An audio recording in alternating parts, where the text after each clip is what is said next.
إن الحمد لله نحمده ونستعينه ونستغفره ونعوذ بالله من شرور أنفسنا وسيئات أعمالنا من يهده الله فلا مضل له ومن يضلل فلا هادي وأشهد أن لا إله إلا الله وحده لا شريك له وأشهد أن محمدا عبده ورسوله لا نبي بعده اللهم صل وسلم على نبينا وحبيبنا وشفيعنا محمد وعلى آله وأصحابه أجمعين صلوات الله عليه وسلامه عليهم يا أيها الذين آمنوا اتقوا الله حق تقاته ولا تموتن إلا وأنتم مسلمون وقال الرسول صلى الله عليه وسلم اتق الله حيثما كنت وأتبع السيئة الحسنة تمحها وخالق الناس بخلق حسن.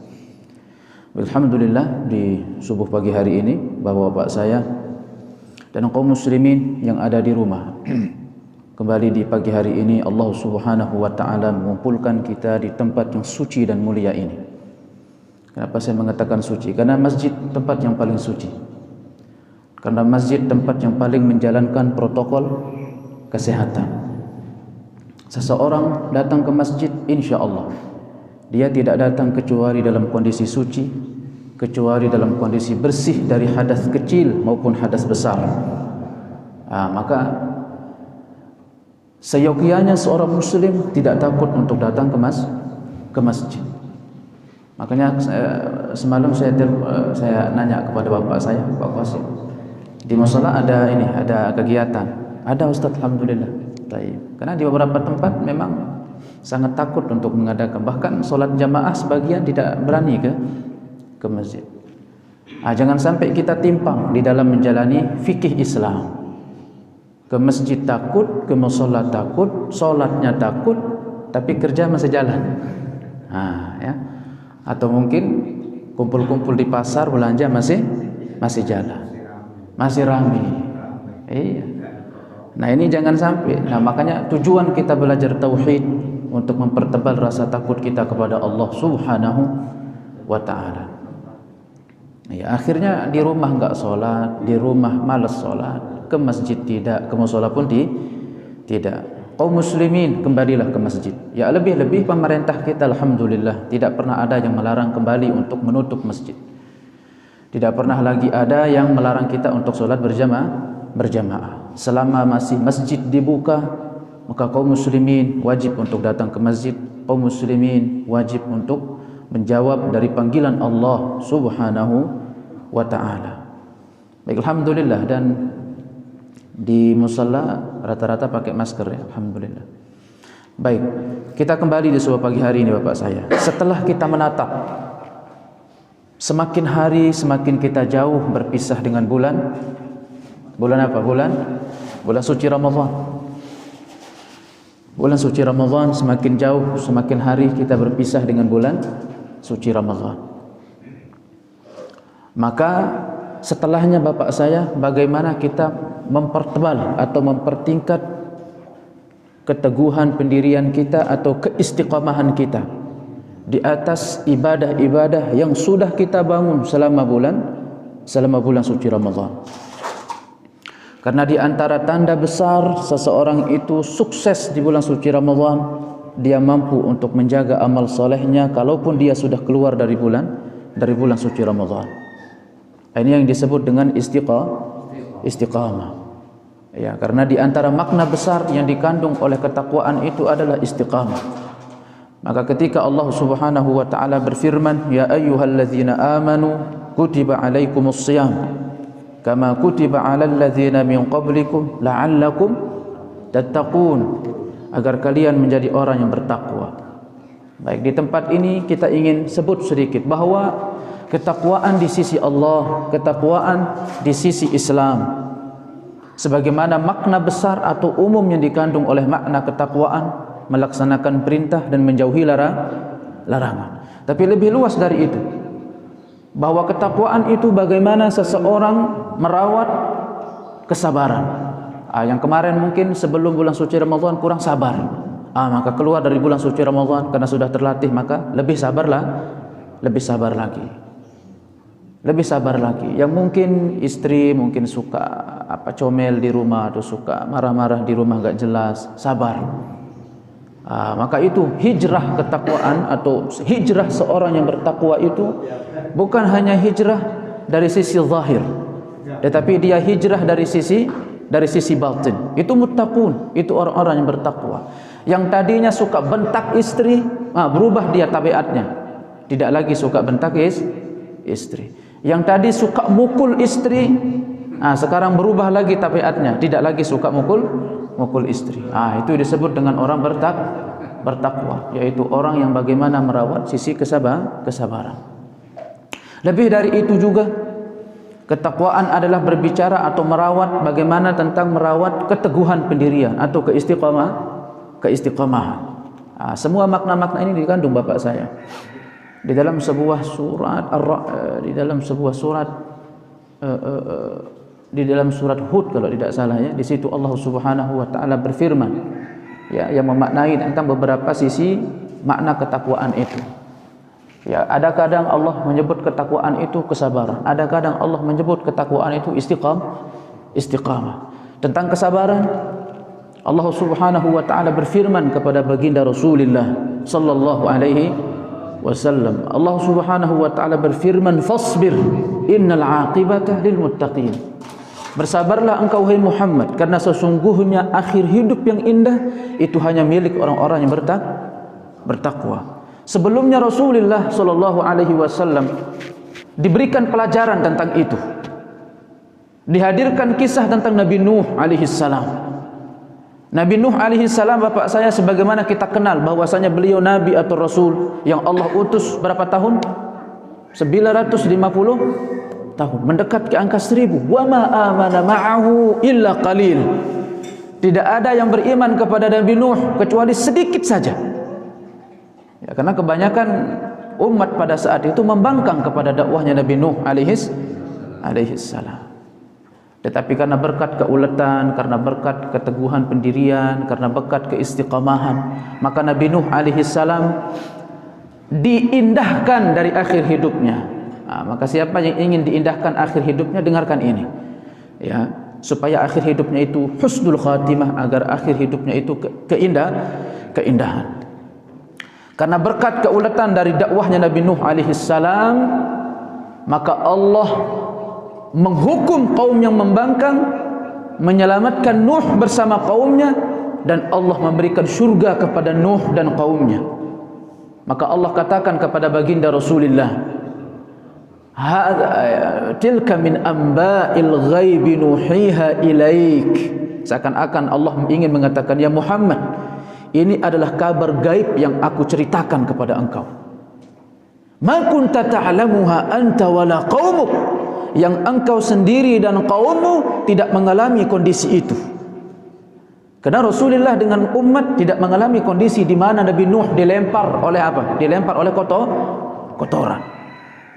Ketika Nabi Nuh bersama kaumnya membuat sampan atau perahu, diolok-olok oleh kaumnya, itu tidak dialami oleh Rasulullah. Dan bahkan upaya-upaya pembunuhan yang dialamatkan kepada Nabi Nuh, itu perkara gaib yang memang umat dan Nabi Muhammad tidak mengalami itu. Nah, maka Allah mengatakan fasbir, maka bersabarlah engkau wahai Muhammad. Karena orang berjalan di atas dakwah itu butuh kesabaran. Karena enggak semua orang suka sama dakwah. Enggak semua orang suka sama dakwah. Ada orang di dakwah itu bawaannya itu Pak, telinganya panas saja. Padahal diceramahi tentang gimana sholat, diceramahi tentang bagaimana menjaga umur. Pokoknya enggak senang gitu sama dakwah itu. Makanya Allah mengatakan fasbir, sabarlah engkau wahai Muhammad. Karena datang setelah itu Rasulullah ternyata lebih dahsyat perjuangan dakwahnya daripada Nabi Nuh alaihi salam. Iya. Wal aqibata innal aqibata lil muttaqin. Sesungguhnya akhir hidup yang indah itu adalah milik orang-orang yang bertakwa. Di sini ketakwaan itu adalah bagaimana soal seseorang itu merawat kesabaran, merawat keteguhan pendirian atau keistiqamahan.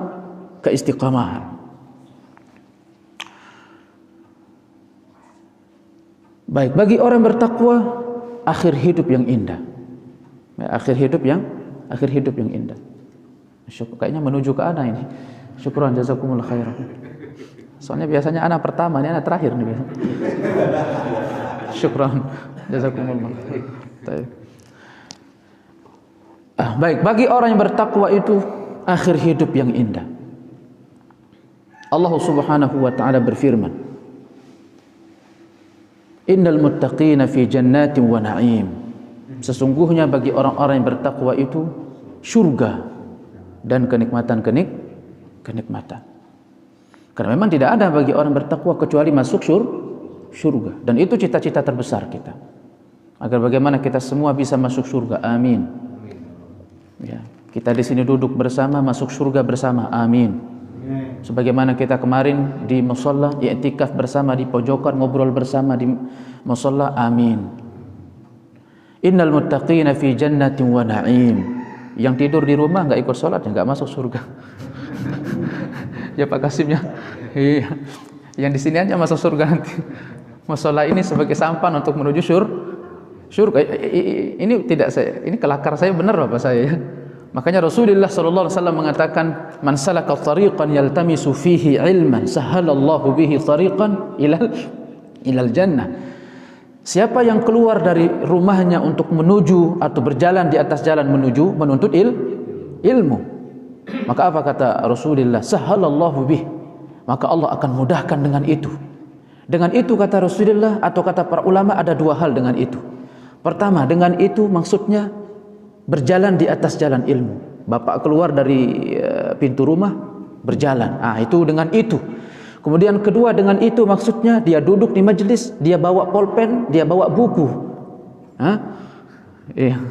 Dia bawa pulpen, dia bawa buku. Kalau ini sekarang keluar aja ya, enggak bawa pulpen, enggak bawa buku. Allah mudahkan dengan itu. Dengan itu maksudnya dia bawa pulpen, dia bawa buku. Maksudnya dia nyatat di situ. Sahalallahu bihi tariqan ila jannah. Maka Allah mudahkan dengan itu untuk dia masuk surga. Maka majelis ilmu itu majelis untuk menuju surga. Majelis tempat ibadah, majelis untuk menuju surga. Siapa yang mau masuk surga, yang masih tidur di rumah, yang masih istirahat di rumah, datanglah ke musholla. Biar musholla ini menjadi perahu kita untuk menuju surga. Innal muttaqina fi jannatin wa na'im fakihina bima atahum rabbuhum wa waqahum rabbuhum azabal jahim. Mereka bergembira dengan pemberian Tuhan mereka Allah, dan Allah memelihara mereka dari azab neraka. Ada dua hal cita-cita besar kaum muslimin atau orang Islam: masuk surga dan selamat dari azab neraka. Itu cita-cita kita itu. Maka seorang muslim itu bagaimana dia menyusun kehidupan dia di akhirat, bukan di dunia. Jangan sampai solat jamaah kita lewat karena lewat dengan jam lembur kita. Ya, jangan sampai solat jamaah lewat karena lewat dengan tidur dan istirahat kita yang terlalu nyenyak dan terlalu enak. Karena kehidupan seorang mukmin itu di surga, itu di akhirat, bukan di sini, bukan di dunia. Ini harus ingat Bapak saya. Karena ini akan menjadi faktor keimanan yang akan mendorong seseorang untuk menjadi pribadi lebih baik. Fakihina bima atahum rabbuhum wa waqahum rabbuhum adzabal jahim. Lalu Allah katakan, kulu washrabu hani'an bima kuntum ta'malun. Kepada penduduk surga Allah katakan, makanlah kalian dan minumlah kalian sesuka kalian, sepuas kalian, sebagai balasan atas ibadah yang sudah kalian lakukan di atas muka bumi. Terlalu serius kita ini bahas. Ya. Kulu washrabu hani'an bima kuntum ta'malun. Hani'an, tenangnya Masya Allah. Hani, tenang ya. Sebagai balasan, ya, sebagai ucapan selamat atas seluruh ibadah atau amal soleh yang kalian lakukan di atas muka bumi. Lalu Allah katakan, muttaqi'ina ala sururin masfufah wa zawwajnahum bihurin 'ain. Mereka para penduduk surga itu duduk di atas dipan yang tersusun rapi, dan kami nikahkan mereka dengan bidadari-bidadari yang bermata indah. Saya enggak bermaksud untuk membunuh kita untuk lebih dahulu meninggal bertemu dengan bidadari surga. Tetapi ini maksudnya Masya Allah, akhir hidup yang indah bagi orang-orang yang bertakwa. Mereka duduk di atas dipan-dipan yang tersusun rapi. Di surga itu ada dipan Bapak saya. Tapi jangan bayangin dipan itu seperti dipan di kamar. Ya. Karena sebuah kenikmatan mala ainun ra'at wala udhunun sami'at wala ala qalbin khatar. Sebuah kenikmatan yang tidak pernah terlihat oleh mata dan tidak pernah terlintas di pendengaran dan tidak pernah terbetik oleh jiwa. Ada orang itu ingin kenikmatan, bapak saya ingin jalan-jalan kemana yang mungkin suasana hijau, itu lebih indah di surga itu. Tetapi di sini Allah ingin sampaikan sinyal kepada manusia bahwa di akhirat itu ada kehidupan yang akan melebihi dari kehidupan di mana? Di dunia. Di dunia ada dipan, di surga juga ada dipan. Di dunia itu ada pasar, di surga juga ada pasar. Nah, bukan hanya di Grand. Ya, di surga juga ada pasar. Makanya kata Imam Abu Hurairah radhiyallahu taala anhu, Allahumma ijma'na fi suqil jannah. Semoga Allah mengumpulkan kita di pasar-pasarnya surga. Cukup perhatikan tuh. Makanya ada seorang sahabat bertanya, Abu Hurairah, ya, apakah di surga itu ada pasar? Apakah di surga itu ada pasar? Apa kata Abu Hurairah? Walaqad sami'tuha dzalika fi Rasulillah sallallahu alaihi wasallam. Aku mendengar itu langsung dari Rasulullah bahwasanya di surga itu ada apa? Ada pasar. Makanya kata Abu Hurairah, semoga kita bertemu di pasar-pasarnya surga. Sebagaimana kita, bapak saya, mungkin lewat pakai motor, ketemu sama anak, ya Allah, ada Ustaz, Assalamualaikum. Nanti di surga seperti itu. Ketemu di pasar. Tapi enggak ada di pasar nanti orang jualan ini, jualan itu. Itu hanya istilah pasar, sebuah kenikmatan di surga. Sebagaimana di dunia ada orang bercocok tanam di sawah, di kebun, di surga juga ada. Di surga juga ada. Karena diriwayatkan dalam Sahih Bukhari bahwasanya ada orang masuk surga yang dia memang hobinya itu bercocok tanam. Tanam padi, tanam apa di dunia. Maka dia minta kepada Allah sebidang tanah di surga. Ya Allah, aku minta engkau kepadaku sebidang tanah untuk aku bisa bercocok tanam. Apa kata Allah? Apakah engkau tidak cukup dengan kenikmatan surga yang sudah aku berikan? La, ya Allah. Bukan, tetapi karena memang hobinya bercocok tanam. Diberikan oleh Allah sebidang tanah untuk apa? Bercocok tanam di situ. Artinya apa? Di dunia ada kehidupan, di akhirat juga ada kehidupan. Maka seorang mukmin itu cita-cita hidupnya adalah di akhirat, bukan di sini. Bukan di dunia. Muttaqiina ala sururin masfufatin wa zawwajnahum bihurin in. Mereka duduk bersandar di atas dipan-dipan yang tersusun rapi. Wa fi riwayah, di dalam riwayat disebutkan, innahu la yattaqi'ul muttaka bimiqdar 40 sanatan atau 70 sanatan. Disebutkan di dalam riwayat, ada seorang penduduk surga itu duduk selama 40 tahun. Dalam riwayat lain disebutkan selama 70 tahun.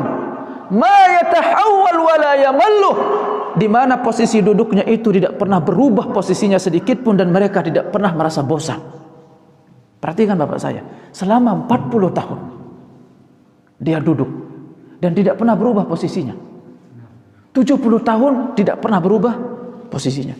Misalkan dia duduk begini di surga, dia akan duduk seperti ini selama 40 tahun dan tidak pernah merasa capek dan tidak pernah merasa lelah.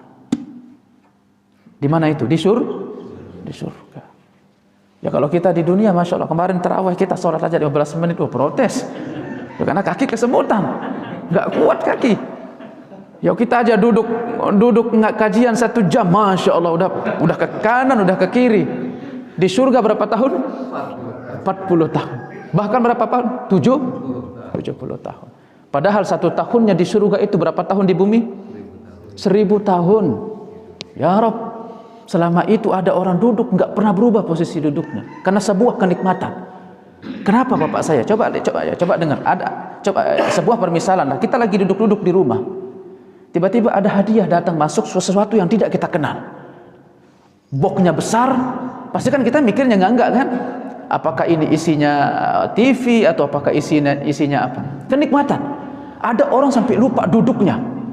Nggak akan berubah tempat duduknya, mungkin karena sebuah kenikmatan dia lihat di depan mata yang tidak pernah dia bayangkan sebelumnya. Itu sangat bisa. Kenapa tidak mungkin? Karena kenapa? Karena kenikmatan surga tentu beda dengan kenikmatan yang ada di dunia. Karena kenapa disebutkan dalam hadis di anna ya'tihi mashtahat nafsuh wa lazzat ainu. Karena seluruh kenikmatan yang dipandang oleh mata itu hadir di hadapannya dan seluruh kenikmatan yang dipandang oleh jiwa itu hadir di hadapannya. Wa zawwajnahum bihurin 'ain, dan kami nikahkan mereka dengan bidadari-bidadari yang bermata indah. Maka nanti coba perhatikan Bapak saya ya. Di surga itu dinikahkan dengan bidadari bermata indah. Ya, karena kemarin sempat viral ya, ada orang mengatakan di surga itu ada free sex. Free sex itu maksudnya seks bebas. Itu bahasa nggak layak disebut untuk surga ya, nggak bagus, karena bahasa Quran wazawwajnahum bihurin 'ain, kami nikahkan mereka dengan bidadari bermata indah. Bukan maksudnya seks bebas, maksudnya karena konotasi seks bebas itu buruk di dunia ya. Karena itu Allah menikahkan penduduknya dengan penduduk bidadari bermata indah. Makanya kalau bahas surga itu jangan terlalu kelewat batas. Benar, semua di surga itu bebas, tetapi jangan sampai menggunakan bahasa-bahasa yang tidak layak digunakan untuk sebuah kenikmatan yang sudah Allah sifati dengan secara sempurna. Wa zawwajnahum bihurin 'ain, dan kami nikahkan mereka dengan bidadari bermata indah. Wa fi riwayah, di dalam riwayat disebutkan bahwasanya bidadari bermata indah itu adalah al-azwaj fid dunya, pasangan-pasangan kita di dunia. Ya, maksudnya istri-istri kita di dunia. Nah, kalau bapak saya, kita nanti meninggal masuk surga, amin, ketemu sama istri. Istri itu akan menjadi bidadari bermata indah khusus di tengah-tengah para bidadari yang akan siap mengabdi kepada suaminya. Allah. Satu anggota dari ruas tubuh itu ada 70 bidadari yang akan siap untuk meluruskan dari kerut-kerutan itu. Di kakinya ada 70, di kepalanya ada 70, di tangannya ada 70, di setiap dari urat ada 70 yang akan siap untuk apa? Akan mengabdi. Dan nanti bidadari bermata indah itu khusus, itulah istri yang bertemu dengan suaminya di surga. Kalau satu istrinya berarti satu bidadarinya. Kalau istrinya 4 berarti ratunya berapa? Ya. Saya nggak sedang bermaksud memanas-manasi ini. Bismillah. Makanya nggak salah orang mengatakan bahwa menikah di dunia itu menciptakan bidadari, karena nanti juga istri akan menjadi bidadari kalau dia ketemu di surga. Allahu akbar. Biar semangat kita sedikit ini. Iya. Di dalam riwayat disebutkan bahwa bidadari bermata indah itu adalah istri-istri kita. Maka seorang suami, seorang istri yang ada di rumah yang lagi istirahat, berbenah dirilah agar masing-masing atau semua bersama keluarga itu masuk surga bersama-sama. Wa fi riwayah, dalam riwayat lain disebutkan inna lil ahlil jannah, sesungguhnya untuk penduduk surga, kullama hanat nazratan, nanti penduduk surga itu Bapak saya, setiap dia lirikkan matanya, ini kita lagi duduk begini, lirik begini, fa idza hiya al azwaj inda, muncul sekelompok bidadari yang bermata indah, malam takun min qabl, yang enggak pernah ada sebelumnya. Dilirikkan lagi sekelompok bidadari yang beda dari sebelumnya. Dilirikkan lagi sekelompok bidadari yang beda dari sebelumnya. Allah. Itulah yang disebut dengan wazawwajnahum bihurin 'ain. Kami nikahkan mereka dengan bidadari yang bermata indah. Yang lebih dari itu Bapak saya, Allah berfirman, walladzina amanu wattaba'athum dzurriyyatuhum biiman alhaqna bihim dzurriyyatahum. Dan orang-orang yang beriman bersama anak-anak dan cucu-cucu mereka yang mengikuti mereka dalam keimanan. Perhatikan, seorang bapak di bawahnya ada anak-anak dan cucu-cucu.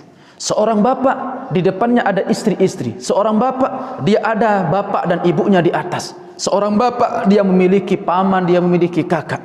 Orang beriman dan anak-anak dan cucu-cucu mereka yang mengikuti mereka dalam keimanan. Apa kata Allah? Alhaqna bihim dzurriyyatahum. Kami akan ikutkan semua keluarganya masuk surga bersama-sama. Allahu akbar. Tapi satu syaratnya, dalam kondisi keimanan semuanya. Maka ini tanggung jawab besar kita semua Bapak saya. Seorang suami memiliki tanggung jawab di pundaknya itu untuk mengajari ilmu agama sama istrinya, agar istri kita menjadi istri qanitat yang taat kepada Allah. Ya, bagaimana mau taat sama Allah istrinya? Orang dia sendiri nggak pernah datang sholat jamaah ke musalla. Jangan sampai itu sebab terputusnya nasab untuk kita bisa bertemu nanti di surga Allah Subhanahu wa taala. Allah wa na'udzubillah min dzalik. Wa fi riwayatin innahu ay innar rajula la yadkhulul jannah. Di surga nanti itu Bapak saya ada orang benar-benar masuk surga. Sudah benar-benar masuk surga. Amin. Semoga Pak Qasim orangnya benar-benar masuk surga. Thumma fil jannati yabhath an abawayhi, yabhath an azwajihi, yabhath an waladihi. Di surga dia cari ibu dan bapaknya. Dia bertanya, "Ya Allah, mana ibu dan bapakku?" Di surga dia cari pasangannya, "Ya Allah, mana istriku?" Di surga dia cari anak-anak dan cucu-cucunya. "Ya Allah, mana aku punya anak-anak dan cucu?" Maka apa kata Allah? "Innahum laisu bimaqamik." Sesungguhnya mereka berada di tempat yang bukan tempatmu wahai fulan. Maksudnya di tempat yang berbeda. Dalam riwayat lain disebutkan bahwasanya mereka ini keluarga kita sudah siap didirikan di bibir neraka untuk dijatuhkan oleh Allah. Tetapi si fulan mencari mana keluarganya, mana ibunya, mana bapaknya, mana istri-istrinya, mana anak dan cucu-cucunya. Maka hanya demi untuk membahagiakan si penduduk surga, apa kata Allah? Alhaqna bihim dzurriyyatahum. Kami angkut seluruh keluarganya untuk masuk surga bersama-sama bersama si fulan. Allahu akbar. Nah, karena itu cita-cita terbesar kita Bapak saya. Untuk kita semua bersama keluarga itu masuk surga. Untuk bisa bercengkrama sebagaimana kita bercengkrama ketika nonton TV bersama di atas sofa bersama anak-anak dan cucu-cucu kita. Untuk kita bisa bertemu di surga bersama istri kita ketika kita bercengkrama dan bersenda gurau di atas kasur-kasur kita bersama istri kita. Karena itu akan terulang nanti di surga. Dan itu yang akan kita rindukan. Ketika cucu kita kemarin mungkin di bulan suci Ramadan, ketika cucu-cucu kita kemarin di Idul Fitri datang bersama-sama, duduk bahkan bersenda gurau, kita bercanda tawa di situ satu kelompok keluarga besar. Ya, dan itu akan masuk surga bersama-sama. Tapi satu syaratnya dalam kondisi keimanan. Kami angkut mereka semuanya untuk masuk surga. Menjadi pelajaran Bapak saya yang punya anak, yang punya cucu. Tanya sekarang, untuk apa kalian menyimpan mereka? Ibu saya juga yang ada di rumah. Untuk apa ibu-ibu saya menyimpan anak-anak dan cucu-cucu kalian? Apakah kita akan menyimpan mereka hanya sebagai pencetak mesin pencetak uang dunia, ataukah hanya untuk itu? Apakah kita akan menyiapkan mereka, mencetak mereka sebagai roda dunia untuk menghasilkan dunia? Sementara bagi seorang mukmin itu hidupnya di mana? Di akhirat, bukan di dunia. Lalu Allah Subhanahu wa taala katakan, "Wa amdadnahum bifakihatin wa lahmin mimma yashtahun." Dan kami berikan tambahan kepada mereka berupa buah-buahan dan daging-daging dengan segala macam jenis variannya sesuai yang mereka inginkan. Itu nilai lebih dari Allah. Allah kasih tambahan lagi. Buah-buahan dan daging-daging. Yang nggak pernah makan daging di sini ya, di surga nanti kita makan daging. Iya. Iya. Karena anak sendiri itu kurang suka ayam. Kurang suka daging ayam. Nanti di surga pasti suka. Kami berikan tambahan kepada mereka daging-daging dan juga tambahan buah-buahan dengan segala macam jenis dan variannya sesuai yang apa mereka inginkan. Kemudian Allah katakan, yatanaza'una fiha ka'san la laghun fiha wala ta'thim. Dan mereka nanti penduduk surga itu saling bertukar gelas antara satu dengan yang lainnya. Bertukar gelas Bapak saya. Sebagaimana kita kemarin mungkin di musholla. Saya lupa namanya musholla Al-Mujahidin. Iya, musholla Al-Mujahidin kita itikaf atau kita di bulan suci Ramadan. Begitu selesai kita tarawih. Itu ketika anak ngimamin kemarin, kita selesai tarawih, ada yang datengin kan? Ustaz minum teh Ustaz. Di surga nanti akan ada seperti itu. Dan semoga lagi terulang ya Allah, sebagaimana kita kemarin di musholla Al-Mujahidin. Karena orang nanti akan ingat, oh kemarin dulu di dunia, saya pernah begini dulu di dunia. Sebagaimana antum ketika mimpi, pernah kita mimpi Bapak saya, satu mimpi yang sudah lama sekali, tiba-tiba ada satu kejadian yang mengingatkan kita, kayaknya saya pernah mimpi deh seperti ini. Ya enggak seperti itu. Di surga juga seperti itu. Bahwa dunia itu bagikan mimpi bagi orang yang masuk surga. Karena kenapa? Hakikat kehidupan itu adalah di surga, sementara dunia itu adalah mimpi bagi orang beriman. Makanya antum jangan mimpi di surga, di sini hidupnya. Lah, Di sini itu kita mimpi. Nanti di surga itu kita bangun. Yatanaza'una fiha ka'san la laukun fiha wala ta'thim. Sebagian yang lain dengan sebagian yang lainnya itu saling bertukar gelas. Minum teh, minum susu, minum apa gitu nanti di surga. Saling bertukar gelas. Ya. La laukun fiha wala ta'thim. Yang isinya itu bukanlah omongan yang dusta dan bukan pula omongan maksiat atau dosa. Ya berbeda kalau kita, apa saja kalau kita ngumpul-ngumpul di pos ronda, minum teh, minum air bareng-bareng, bertukar gelas, omongan kita kadang-kadang nggak terkontrol. Ngomongin tetangga lah gitu ya. Ngomongin nafsu, ngomongin poligami, apalagi kalau bapak-bapak kayaknya nggak kosong gitu kalau udah kumpul-kumpul ngomongnya poligami pasti gitu kan. Iya. Ya kan gitu kita kalau kumpul-kumpul bapak saya. Kalau kita kumpul-kumpul itu luar biasa. Ngomongin kita itu dunia, syahwat, bagaimana dagang kita bisa untung kan begitu. Tapi apa kata Allah di surga? La yatanaza'una fiha ka'san la laukun fiha wala ta'thim. Yang dimana surga nanti itu kalian saling bertukar gelas minum yang isinya bukanlah omongan dusta, bukan juga pula omongan dosa. Kemudian Allah katakan yatufuna alaihim gilmanun lahum ka'annahum lu'lu'un maknun. Ya. Kemudian di sisi-sisi mereka itu ada sekelompok pemuda-pemuda yang siap melayani mereka, yang mereka itu bagaikan mutiara-mutiara yang tersimpan. Itu pemuda-pemuda atau bidadara-bidadara surga. Nah, makanya kalau ada yang nanya, Ustaz, gimana kalau misalkan seorang perempuan itu dia meninggal kemudian dia belum pernah menikah tapi dia masuk surga. Dari ayat ini kita tangkap bahwasanya wanita yang meninggal belum dia menikah dan dia masuk surga dalam kondisi ketaatan kepada Allah, menjaga kesucian dirinya, dia masuk surga, maka dia akan diberikan bidadari, sekelompok pemuda-pemuda yang bagaikan mutiara bak yang tersimpan yang akan siap mengabdi kepada dirinya. Faham? Nah, dalam bahasa umum kalau ada wanita yang dia meninggal mungkin dia belum menikah, merasakan kenikmatan dunia, dia meninggal, dia masuk surga karena dia bagian dari qanitat, orang yang taat kepada Allah, maka dia juga termasuk ke dalam keumuman ayat dan hadis.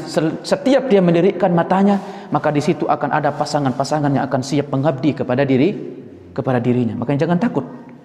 Ya, Ustaz, gimana yang belum nikah, Ustaz? Ada pasangan kita enggak nanti di surga? Ya, ada. Ya, ada itu nanti semua, baik yang perempuan maupun laki-laki. Ya. Kemudian Allah katakan apa? Wa aqbala ba'dhum 'ala ba'dhin yatasaalu. Sebagian penduduk surga dengan sebagian yang lainnya itu saling berhadap-hadapan, bertemu sebagaimana kita di Musholla Al-Mujahidin. Sebelum tadi kita masuk sebelum subuh, begitu ada yang datang, kita saling sapa, kita saling berjabat tangan, salam, assalamualaikum, berjabat tangan. Setelah kita keluar kajian, kita ngobrol bersama, bertemu, saling bertegur sapa. Yatasaalun, saling bertegur sapa. Tetapi apa isi tegur sapanya? Ya kalau kita mungkin paling-paling nanti jualan enggak nanti keluar. Nanti kita jualan keluar ya. Iya. Itu isi tegur sapa kita. Tapi kalau di surga, nanti apa isi tegur sapanya? Jawab saya, qalu inna kunna qablu fi ahlina musyfiqin. Dia akan ingat lagi nanti kasus dia di dunia. Dia katakan kepada temannya, bertemu, dan itu teman yang dia saling kenal. Seperti saya misalkan sama Pak Kasim ketemu. Ya, menunjukkan kalau kita nanti ketemu dengan di surga itu adalah teman yang apa? Teman yang kita saling kenal. Qalu inna kunna qablu fi ahlina musyfiqin. Dahulu kami adalah di tengah-tengah keluarga kami adalah orang yang sangat takut kepada azab Allah. Jadi assalamualaikum, waalaikumsalam, berjabat tangan. Kita saling ingetin tuh di surga perkara di dunia. Dulu saya di dunia itu di tengah-tengah keluarga saya itu saya sangat takut sekali sama azab Allah. Itu isinya perjumpaan kita di surga. Kemudian yang lainnya mengatakan inna kunna min qablu nad'uhu innahu huwal barrur rahim. Sebagian lagi mengatakan sesungguhnya kami adalah orang yang sudah menyembah Allah dari semenjak dahulu. Ini terakhir, sifat dan ciri khas orang bertakwa itu dia menjaga keistiqamahan atau keteguhan pendirian. Bapak saya yang kemarin yang rajin sholat tarawih, setidaknya sekeluar kita dari bulan suci Ramadan, jagalah sholat malam. 15 menit atau 20 menit sebelum kita bangun sholat subuh, sholatlah 2 rakaat dengan niat sholat malam. Teguhlah pendirian, istiqamah, jaga amal saleh. Ya, 2 rakaat kemudian ditutup dengan 1 rakaat sholat witir. Datang ke mushola, sholat subuh berjamaah. Kalaupun mungkin kita lewat dari waktu yang utama. Waktu yang utama antara jam 12 atau jam 3 malam. Kalau ada yang menghitung dari ba'da maghrib, berarti pertengahan malamnya jam 12. Kalau kita ngitung dari maghrib. Tapi kalau ada yang menghitung dari ba'da isya. Kalau ba'da isya, sebagaimana disebutkan oleh para ulama, jumhur mengatakan bahwasanya malam itu dihitung dari ba'da isya. Makanya ba'da isya itu akhir dia dari waktunya kapan? Sebelum waktu fajar terbit. Makanya kalau ada yang menghitung dari maghrib, berarti isya itu akhir waktunya jam 12. Tapi jumhur para ulama mengatakan bahwasanya waktu isya itu berakhir sebelum waktu fajar terbit. Kalau sudah terbit itu disebut di dalam bahasa fikih para ulama waktu al-karahah, waktu makruh. Ya, karena ada waktu disebut oleh para ulama waktu al-wajib, waktunya waktu wajib. Dan itu yang afdal. Kemudian waktu jawaz, waktu yang boleh. Kemudian ketiga waktu al-karahah, waktu yang dimakruhkan. Waktu wajib itu yang afdal, yang pertama kali menuju musalla. Kemudian waktu jawaz, orang-orang boleh di pertengahan waktunya. Kalau sudah keluar dari waktu itu waktu karahah, dimakruhkan. Sebelum keluar dari waktunya itu waktu karahah, mendekat ke waktu antara satu sholat dengan satu sholat. Itu dimakruhkan. Waktu sudah masuk waktu makruh. Makanya dalam syariat ini luas Bapak saya. Luas. Bukan artinya sangat sempit dan sangat memaksakan, tidak. Bahkan ketika seseorang itu pulang kerja mungkin sangat capek, sangat lelah. Jangan sholat dalam kondisi terengah-engah, dalam kondisi capek. Istirahat aja dulu.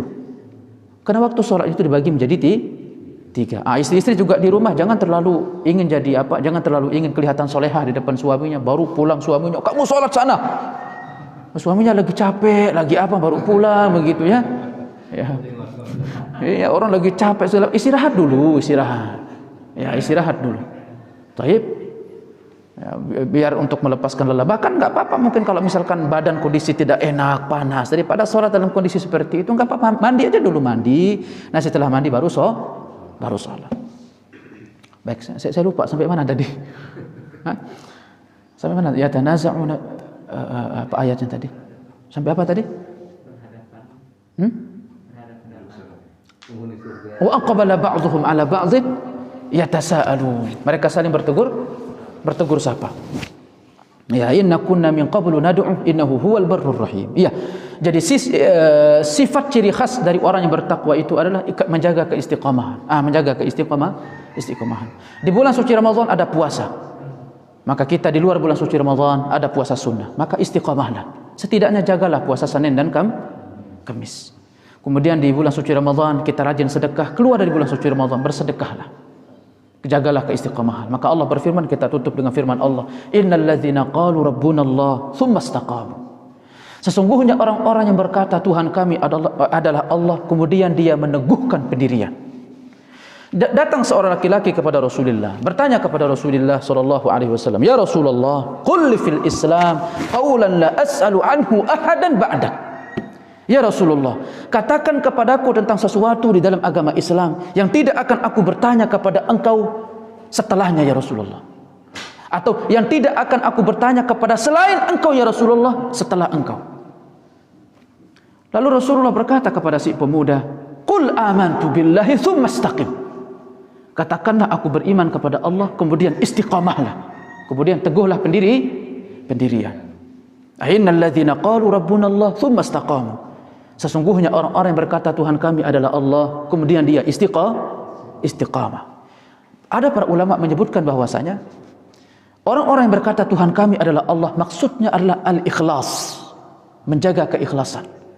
Makanya orang yang bisa menjaga amal soleh Ramadannya adalah orang yang menjaga keikhlasannya kemarin bulan suci Ramadan. Siapa yang tarawih 2 rakaat dia ikhlas, maka insya Allah itu yang akan bertahan kalaupun dia keluar dari bulan suci Ramadan. Tapi kalau ada orang sholatnya selama apapun tetapi tidak didasari oleh ikhlas, biasanya itu enggak bertahan lama. Kata para ulama, Kemudian kedua yang dimaksud dengan itu adalah kata para ulama sedikitnya amal saleh tetapi dia istiqamah. Maka sedikit apapun amal saleh maka teguhlah pendirian. Kemudian ketiga kata para ulama yaitu tauhid atau keimanan. Apa? Makanya kata Rasulullah mengatakan qul amantu billahi tsumma istaqim. Kalimatnya pendek sekali. Katakanlah aku beriman kepada Allah lalu teguhlah pendirian. Karena bapak saya, ketika seseorang itu mengatakan diri beriman kepada Allah, kepada Rasulullah, maka itu awal untuk dia diuji oleh Allah. Maka jangan berharap ketika kita mengatakan beriman kepada Allah lalu akan hidup itu akan landai-landai saja. Enggak. Ketika seorang yang kafir dia masuk kepada Islam, dia menjadi orang yang mu'allaf, maka jangan katakan dirinya akan menjadi orang yang bahagia. Bahkan itu awal untuk Allah uji keimanannya. Ketika seseorang itu atau seorang wanita muslimah pertama kali mengenakan pakaian hijab, menutup auratnya, bisa jadi itu awal untuk dia diuji oleh Allah. Ya mungkin ketika dia mengenakan hijab menutup aurat, tetangganya di sebelah kiri, di sebelah kanan akan membicarakan dia, ini aliran apa yang mungkin baju dan pakaiannya besar. Ketika seorang laki-laki atau bapak-bapak yang mulai hijrah untuk menjadi orang yang istiqamah, mengamalkan sisi-sisi agamanya, mungkin di tetangganya sisi kiri dan sisi kanannya akan membicarakannya, ini aliran apa? Kok dia sangat apa? Fanatik kepada agamanya. Apa kata Rasulullah? Qul amantu billah tsumma istaqim. Kami beriman kepada Allah dan teguhlah pendirian. Karena ketika seseorang mengamalkan agamanya, maka pasti akan ada rintangan yang akan dia hadapkan, yang akan dia hadapi. Kemudian Allah mengatakan tsumma istaqamu tatanazzalu alaihimul malaikatu alla takhafu wa la tahzan. Dan kepada orang-orang yang istiqamah ini nanti akan turun malaikat kepada mereka. Akan turun malaikat kepada mereka. Turun malaikat kepada mereka berkata apa? Alla takhafu. Jangan kalian takut. Disebutkan oleh para ulama bahwa jangan kalian takut di sini maksudnya untuk perkara akhirat. Kita sedikit agak serius bapak saya, kita sedikit tertawa dulu. Jangan takut maksudnya untuk perkara akhirat. Seorang muslim siapapun dia, ketika dia meninggal dunia maka dia takut. Seorang mukmin pasti akan takut ketika menghadapi sakratul maut. Dia akan takut bagaimana kondisinya nanti di alam kubur. Dia akan takut bagaimana kondisinya nanti di alam padang mahsyar. Dia takut. Tatanazzalu alaihimul malaikatu alla takhafu. Maka sekelompok malaikat akan turun kepada dia ketika sakratul maut, dan malaikat akan berkata apa? Jangan takut karena engkau bersama kami. Allahu akbar. Maka coba lihat orang mukmin bapak saya ketika dia meninggal dunia, mungkin awal-awalan dia takut, tetapi ketika di akhir-akhir terlihat seperti orang yang sangat tenang meninggal dunia. Semoga itu isyarat dari husnul khatimah. Ya, karena orang yang menjaga keistiqamahan, maka para malaikat akan turun dan berkata, jangan takut, karena sesungguhnya kami akan bersama engkau. Kemudian ketika seseorang itu masuk ke dalam kubur, dia akan takut. Takut bagaimana, apakah dia akan lolos dari pertanyaan munkar dan nakir? Apakah dia akan lolos dari azab alam kubur?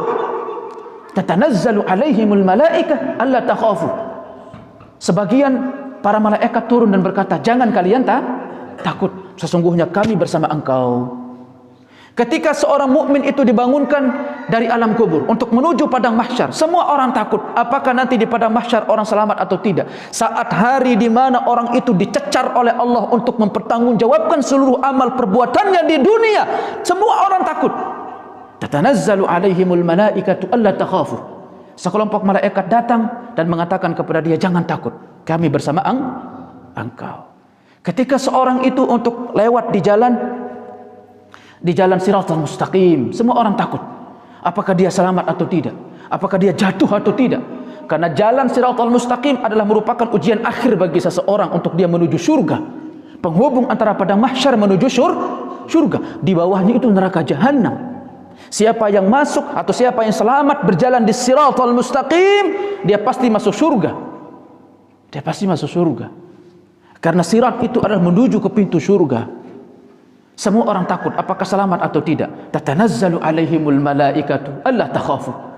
Sekelompok malaikat datang dan mengatakan, jangan kalian takut, kami bersama engkau. Allahu Akbar. Lalu kemudian Allah mengatakan, alla takhafu wa la tahzanu. Jangan kalian bersedih hati. Bersedih hati untuk perkara dunia. Ada orang meninggal dunia itu takutnya begini Bapak saya. Perkara dunia. Ya duniawi, kita takut istri kita meninggal, enggak, kita takut nanti istri kita siapa yang urus. Iya tidak? Kita takut, yang satu istri dia takut, apalagi yang 4 istrinya. Dia takut nanti istrinya siapa, dia menikah dengan siapa, nanti istrinya siapa yang ngurus. Dia takut tentang anak-anaknya. Anak-anak saya nanti siapa yang akan ngurus ya Allah ketika saya meninggal dunia. Takut dia.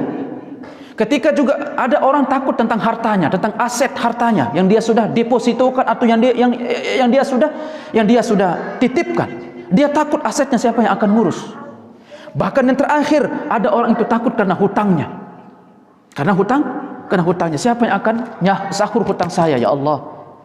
Tetapi kalau dia istiqamah, dia orang-orang yang istiqamah, menjaga keistiqamahan diri di dalam ketaatan dia kepada Allah, malaikat akan turun dan mengatakan apa? Jangan takut. Kami yang akan menjaga istri kalian, kami yang akan menjaga anak-anakmu, kami yang akan menjaga aset dan hartamu, dan kami yang akan menjaga dan kami akan menyahur hutang-hutang kalian. Maka siapa yang sayang kepada istrinya, jadilah suami yang istiqamah. Siapa yang sayang sama anak-anaknya, jadilah suami yang istiqamah. Siapa yang sayang sama istrinya, sama aset, sama keluarganya, jadilah suami yang istiqamah. Karena dengan itu, dengan sendirinya dia telah menitipkan keluarganya kepada Allah Subhanahu wa ta'ala. Saya ada cerita bagus ya, saya punya teman bapak saya, dia ustadz. Dan secara zahir kita hukumi Masya Allah saleh, menjaga sholat jamaah, kemudian bahkan bagusnya dia itu kalau ceramah bapak saya itu nggak bisa saya ikuti beliau itu ya. Orangnya sederhana, motornya itu motor biasa. Ini saya punya teman, saya nggak sebut namanya, rahimahullah, semoga Allah merahmati beliau. Guru ustadz sama-sama. Beliau kalau datang ngajar itu motor saya itu masih lebih bagus. Dia motornya itu masih Grand 70, warisan dari bapaknya. Itu kalau dia datang itu khas banget dia suara motor, cetek tek tek tek tek tek gitu. Itu ustadz bapak saya. Sampai pernah satu hari itu ada orang dikiranya mungkin bukan ustadz ya. Saking nggak ada lagi forma ustadznya. Tidak ada di pundaknya itu nempel sorban. Seperti umumnya ustadz. Kalau ustadz mungkin pakai sorban untuk bisa dibedakan mana ustadz mana tidak ustadz. Ada yang pecinya mungkin agak beda-beda begitu untuk bisa bedakan mana ustadz mana tidak ustadz. Dia nggak ada bedanya bapak saya. Dan dia kalau ceramah itu nggak pernah dia mau mengambil amplop. Nggak pernah mau mengambil amplop. Itu kalau sampai terpaksanya mau ngambil amplop, itu nanti dimasukin dia ke kotak kamar. Allah, itu nggak bisa saya ikuti karena saya juga butuh bensin. Dia itu begitu, masya Allah, nggak mau ngambil. Qadarullah masya fa'al, meninggal. Sakit. Allah alam ya, kenapa ya orang-orang soleh itu cepat meninggalnya? Ya. Makanya ada yang mengatakan, saya takut kadang-kadang soleh itu cepat meninggalnya. Ya. Allahu Akbar. Ya, jadi dia meninggal masih sangat usia yang sangat muda. Kemudian dia meninggal, masya Allah. Di situ saya lihat, ketika seseorang itu meninggal dalam kondisi istiqamah, maka keluarganya siapa yang akan tanggung? Allah.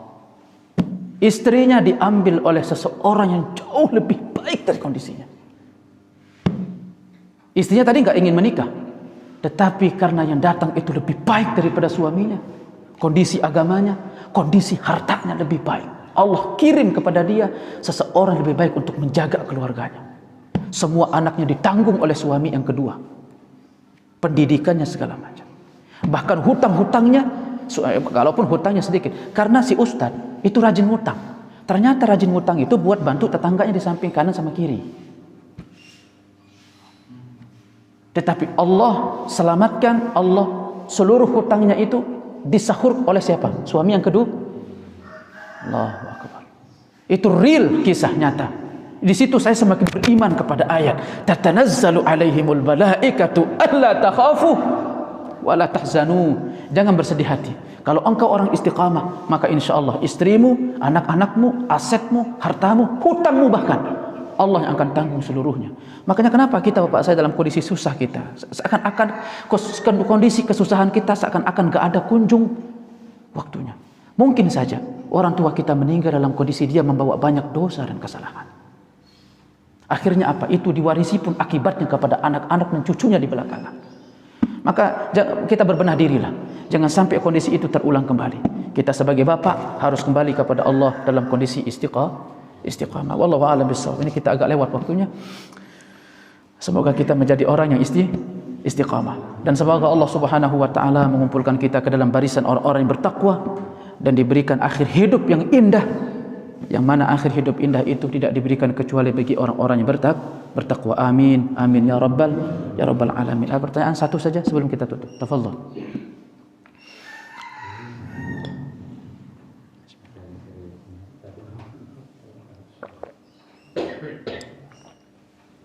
Insyaallah kita ketemu nanti di minggu depan, baru kita masuk kitab ya. Baru kita masuk kitab. Ini sebagai permulaan aja supaya lebih istiqomah, lebih fresh, lebih semangat lagi di dalam menjaga ketaatan. Ada pertanyaan? Silakan Pak. Assalamualaikum warahmatullahi wabarakatuh. Satu aja. Setelah sholat fardu itu kan ada zikir ya Pak? Iya. Bacaan zikir itu ada subhanallah, alhamdulillah, Allahu akbar. Terus bagaimana kalau kita posisi bacaan tahlil la ilaha illallah itu ada di mana ya? Posisi tahlil? Iya, posisi bacaan tahlil sebaiknya ada di situ atau ada di tempat lain paling bagus membacanya gitu. Kan ada la ilaha illallah. Ya afdal dzikri fa'lam annahu la ilaha illallah.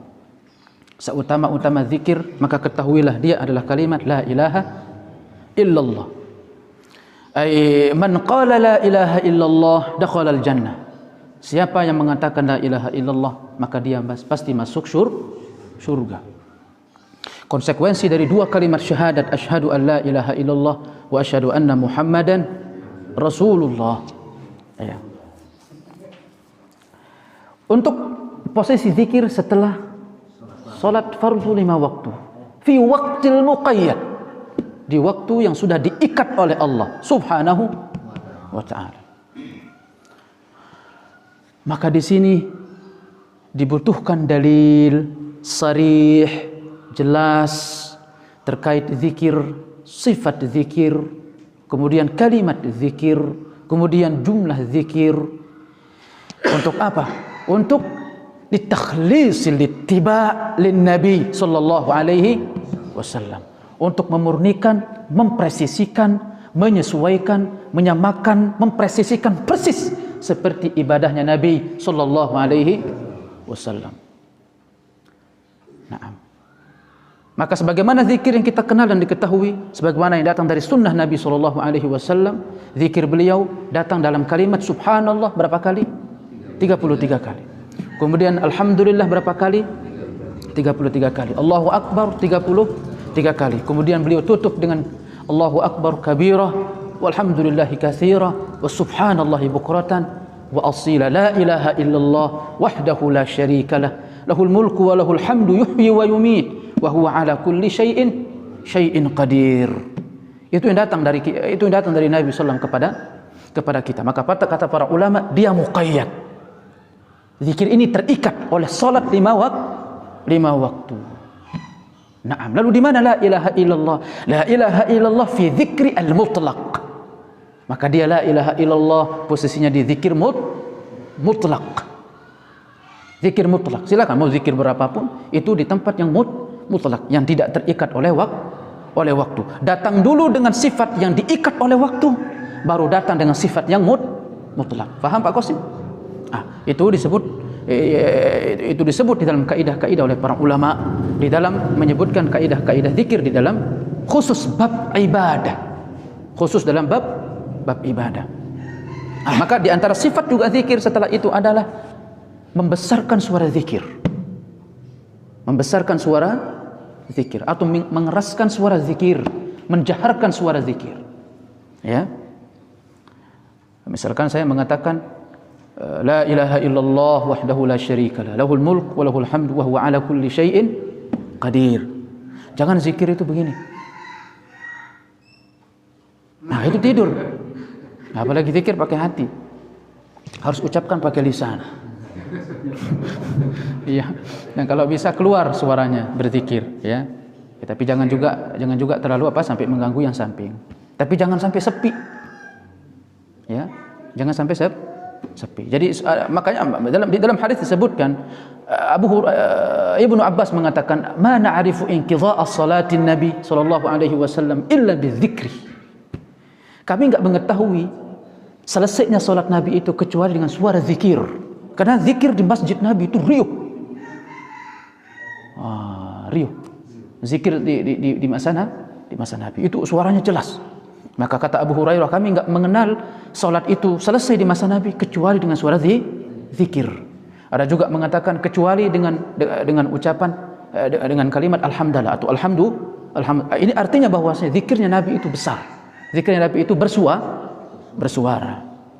Tapi wallahu a'lam bissawab. Ya, jadi untuk masalah ibadah itu hendaknya dikembalikan kepada sifat, bagaimana sifat itu datang dari Nabi sallallahu alaihi wasallam. Hadza huwa afdal.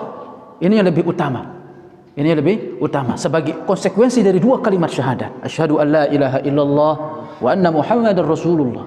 Asyhadu an la ilaha illallah, ikhlasul ibadah. Memurnikan ibadah itu hanya murni kepada Allah. Kemudian kedua, ikhlas fil ittiba', yaitu memurnikan ketaatan atau memurnikan ittiba' kita kepada Rasulullah sallallahu alaihi wasallam. Nah, wallahu a'lam bissawab. Itu di antara waktu al-muqayyad wa waktu al-mutlaq. Waktu yang terikat dengan waktu yang mutlak. Waktu mutlak yang tidak diikat oleh sesuatu apapun, maka silahkan datang dengan sifat bagaimanapun selama itu masih dalam koridor syariat. Wallahu a'lam bissawab. Ini bisa kita jawab di subuh pagi hari ini, dan ini bisa kita bahas di subuh pagi hari ini. Semoga Allah Subhanahu wa taala mempertemukan kita kembali di majelis-majelis kita berikutnya untuk membahas dari ayat-ayat maupun hadis-hadis Nabi sallallahu alaihi wasallam. Semoga dia masuk surga, membawa bapaknya masuk surga. Ya, subhanakallahumma wa bihamdika. Allahumma ighfiril muslimina wal muslimat wal mu'minina wal mu'minat al ahya'i minhumul amwat wa li jami'i masyayikhina wa li asatidhina wa muallimina bi afika ya arhamar rahimin. Allahumma inna nas'aluka al huda wat tuqa wal afafa wal ghina. Allahumma ya muqallibal qulub tsabbit qulubana ala dinika wa ala ta'atika wa ala sunnati nabiyyika Muhammadin sallallahu alaihi wasallam wa ala husni ibadatik. اللهم ربنا آتنا في الدنيا حسنة وفي الآخرة حسنة وقنا عذاب النار. سبحان ربك رب العزة أما يصفون وسلام على المرسلين وآخر دعوانا أن الحمد لله رب العالمين. سبحانك اللهم وبحمدك أشهد أن لا إله إلا أنت أستغفرك وأتوب إليك. السلام عليكم ورحمة الله وبركاته.